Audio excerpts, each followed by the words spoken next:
Hi, wow moms. Hiba Bhalla here, child psychologist and psychometric analyst. मैंने parenting पे जितनी भी स्टडी की है या वीडियोस वगैरह देखी हैं या जो मैसेजेस मुझे आते हैं उन सब में पेरेंट्स के एक कॉमन क्वेश्चन रहता है कि हम अपने बच्चों को डिसिप्लिन में कैसे रखें।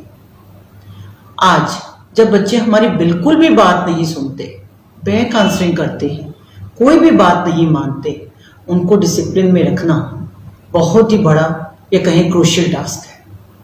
सो इस वीक मैं यही डिस्कस करना चाहूंगी कि हम अपने बच्चों को डिसिप्लिन में कैसे रखें। ये स्टार्ट करने से पहले मैं आपको एक रिसर्च बताना चाहूंगी।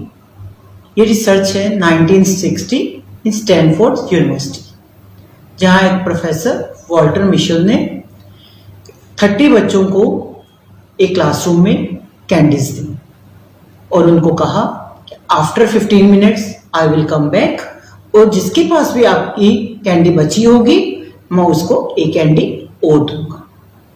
ये कह के वे तो चले गए और जब 15 मिनट बाद वापस आए तो उन्होंने देखा बहुत ही थोड़े बच्चे थे जिनके पास कैंडी बची हुई थी। कुछ ने तो 1 सेकंड भी नहीं लगाया, कैंडी जैसे ही मिली उन्होंने खा ली। कुछ ने 3 मिनट्स वेट किया, किसी ने 7 मिनट्स वेट किया, किसी ने 13 मिनट्स तक वेट किया, लेकिन पूरा टाइम वेट नहीं कर पाए। बहुत थोड़े बच्चे थे जिन्होंने वेट किया और प्रोफेसर ने उनको एक और कैंडी दे दी। अब आप सोच रहे होंगे कि 1960 की रिसर्च में आपके साथ इस टाइम क्यों डिस्कस कर रही हूं? यस, क्योंकि ये रिसर्च 30 इयर्स तक चली। आफ्टर 30 इयर्स उन बच्चों को वापस बुलाया गया और देखा गया कि जिन बच्चों ने उस टाइम वो कैंडी बिल्कुल वेट किए बिना ही खा ली थी, वो बच्चे लाइफ में अनसक्सेसफुल रहे। उनको बहुत सारी बैड हैबिट्स हो चुकी थी, किसी को स्मोकिंग की, किसी को ड्रिंकिंग की या कोई और। जिन्होंने 5 से 13 मिनट्स तक वेट किया था वो लाइफ में ग्रो तो कर रहे थे लेकिन उस हाइट पे नहीं थे जहां उन्हें होना चाहिए था। लेकिन जिन बच्चों ने वेट किया, पूरे 15 मिनट्स वेट किया और एक और कैंडी ली, वो लाइफ में बहुत सक्सेसफुल थे। उन्होंने एक्स्ट्रा ऑर्डिनरी हाइट्स को टच किया था और उन सब बच्चों का MRI टेस्ट करवाया गया। उनके ब्रेन के प्री फ्रंटल लॉब, जो कि सेल्फ डिसिप्लिन के लिए काम करता है, सबसे ज्यादा पाया गया। तो मैं सोचती हूँ ये टेस्ट तो आप भी अपने बच्चों के लिए कर सकते हैं। कोई भी एक आइटम, कोई भी कैंडी, चॉकलेट, कुछ भी जो आपके बच्चों को पसंद है आप उनको लाकर दें और एक टाइम लिमिट उनके लिए सेट कर दें। अगर बच्चा उस टाइम लिमिट को क्रॉस कर लेता है तो it's a very good news for you, और अगर नहीं कर पाता तो भी मैं ये कहूंगी डोंट वरी।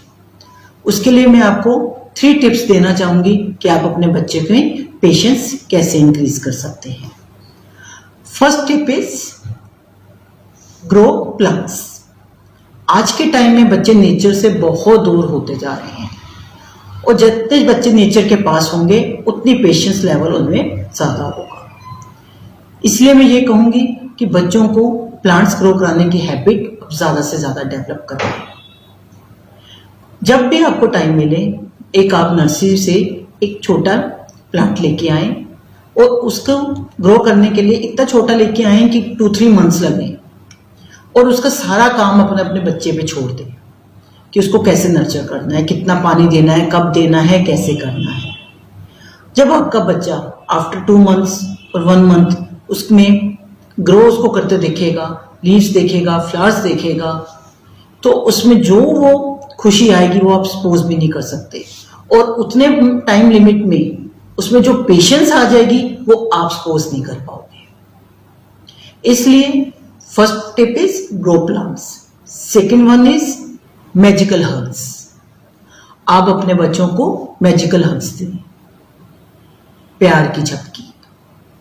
हम लोग सपोज करते हैं कि अब बच्चे बड़े हो गए, छोटों को तो हम प्यार करते ही रहते हैं, जब बच्चे टीनेज में चले जाते हैं तो हम थोड़ा उनसे दूर हो जाते हैं। बट नो, हमारी एक स्टडी कहती है कि 9 से 12 मिनट्स तक का मैजिकल हग तो हर बच्चे को बहुत जरूरी है। आप उनकी बैग को सहलाते रहें, हेड के पीछे सहलाते रहें, प्यार से उसको हग कर लें, तो जो बच्चे को फीलिंग आएगी वो आप सपोज भी नहीं कर सकते।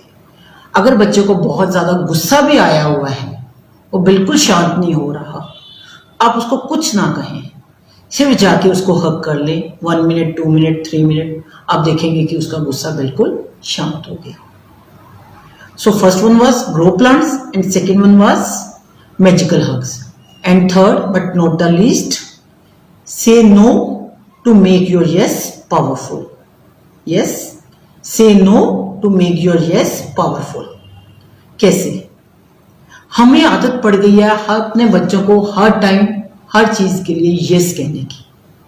बच्चों ने कुछ मांगा तो हमारा आंसर कभी भी नो नहीं होता, it's always yes, yes and yes. जो चीजें हम अपने लाइफ में नहीं कर पाए, वो चीजें करवाने के चक्कर में हम उनको हर एक चीज, उनकी हर एक डिमांड पूरी करते जाते हैं, लेकिन ये तो वो सक्सेस को देखते जा रहे हैं। जब भी कभी उनकी लाइफ में कोई भी फेलियर आएगा तो उसको हैंडल कैसे करेंगे, क्योंकि उन्होंने नो तो कभी सुना ही नहीं। इसलिए लाइफ में अपने बच्चे को सक्सेसफुल बनाने के लिए आपका नो कहना भी जरूरी है। अदरवाइज लाइफ में फेलियर्स में वो डिप्रेशन में चले जाएंगे, और डिप्रेशन से कैसे बाहर आएंगे तब आपके लिए वो बहुत बड़ा चैलेंज होगा। अगर आप अपने बच्चे को नो बोलेंगे तो बच्चे को तो बहुत गुस्सा आएगा, वो तो अपने आप को रेबेलियस शो करेगा, पर आपको अपनी पेशेंस रखनी है।